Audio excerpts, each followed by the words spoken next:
Welcome back to my channel master in commerce academy. आज हम पढ़ेंगे accounting and control of purchase का last topic, that is control over purchases. Control over purchases क्या होता है basically? इससे पहले हमने इसका पूरा टॉपिक पढ़ा है, which is purchase procedure, documents क्या क्या यूज होते हैं, अकाउंटिंग कैसे होती है परचेजेस में। और आज हम पढ़ेंगे कंट्रोल ओवर परचेजेस का method. First one is authorisation, जिसमें है authorisation. So control over purchases का मतलब है एक बिजनेस में खरीदारी के पूरे प्रोसेस को सही तरीके से मैनेज और सुपरवाइज करना। बेसिकली इसका मकसद है कि खरीदारी सही जरूरत के लिए, सही कीमत पर और बिना किसी गलती के हो। ठीक है जी। इसके लिए एक सिस्टमेटिक प्रोसीजर फॉलो किया जाता है जिसमें हर स्टेप की जांच और अप्रूवल होती है। इससे कंपनी का पैसा सही जगह खर्च होता है और फाइनेंशियल नुकसान होने से बचा जा सकता है। अब कंट्रोल के कुछ मेन पॉइंट्स हैं, which is internal control method के कुछ पॉइंट्स हैं। Like first is authorisation, purchase requisition approved by departmental head. इसमें क्या होता है, हर खरीदारी को शुरू करने से पहले उसकी परमिशन या ऑथराइजेशन लेना जरूरी है। इसका मतलब है कि कोई भी एम्प्लॉय बिना परमिशन के कोई भी माल, रॉ मटेरियल या सर्विसेज नहीं खरीद सकता। वो अप्रूवल होनी चाहिए डिपार्टमेंटल हेड से। ठीक है जी। The next is quotation system. हर स्टेप का रिकॉर्ड रखा जाता है, जैसे कि परचेज रिक्विजिशन हो गया, परचेज ऑर्डर हो गया, गुड्स रिसीव नोट हो गया। ठीक है जी। अब इसमें कोटेशन सिस्टम में क्या होता है, कॉम्पिटिटिव बिडिंग से।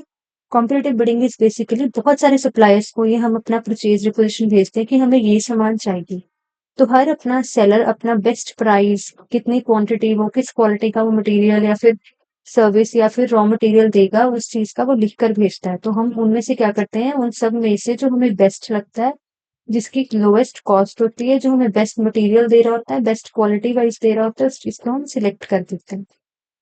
ठीक है जी। सो इसके बीच में एक चीज और होती है, डॉक्यूमेंटेशन। हर स्टेप का रिकॉर्ड रखा जाता है, जैसे कि purchase requisition, purchase order, goods receive note, हर डॉक्यूमेंट को चेक किया जाता है, वो एक दूसरे से मैच करते हैं या नहीं करते।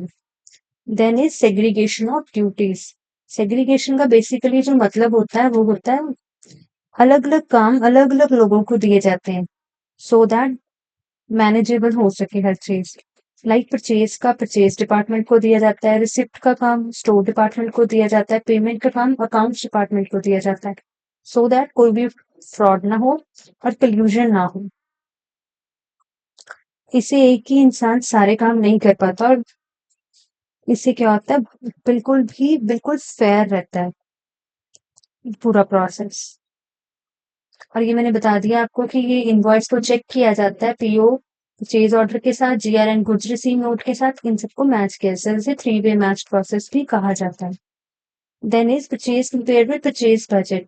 जो भी हमने परचेजेस किए हैं उसे परचेज बजट के साथ कंपेयर किया जाता है।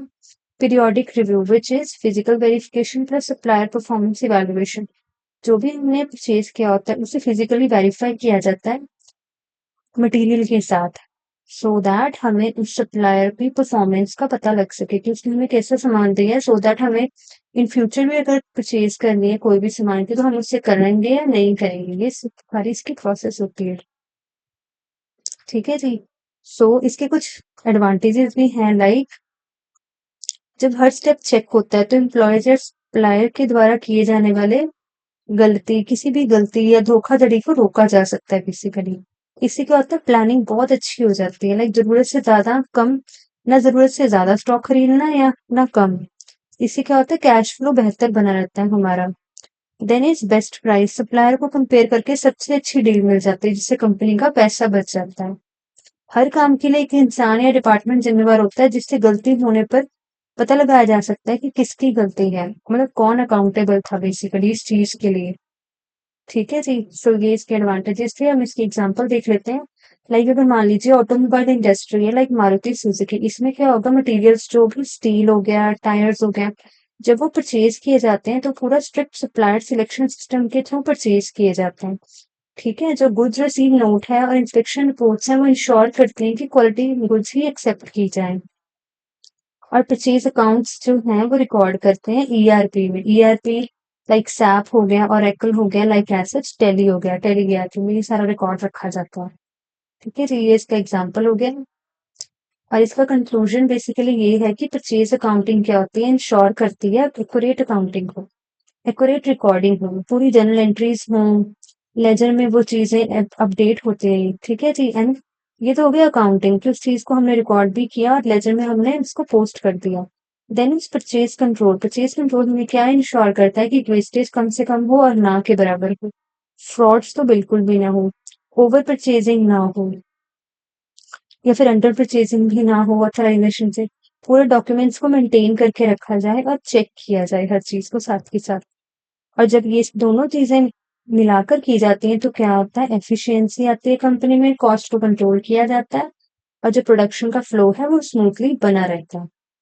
ठीक है जी। सो ये हमारा पूरा टॉपिक जो था accounting and control of purchase का वो खत्म हो गया। ठीक है जी। So this is all about today's lecture. Thank you so much for watching.